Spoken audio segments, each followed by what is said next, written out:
Question पूछा है find the angle between the vectors I cap minus 2 J cap plus 3 K cap and 3 I cap minus 2 J cap plus K cap.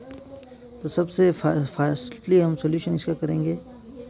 Solution हम क्या करेंगे, मान लो A vector is equals to I cap minus 2 J cap plus 3 K cap, B vector is equals to 3 I cap minus 2 J cap plus K cap.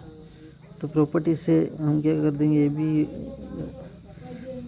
A vector dot B vector is equals to mod of A vector mod of B vector cos theta.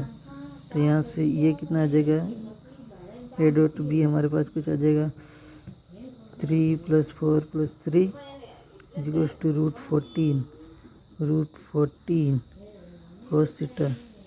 cos theta is equals to 10/14।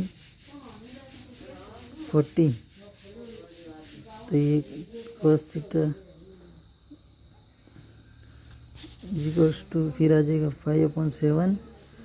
तो theta आ जाएगा cos inverse 5/7। यही solution है।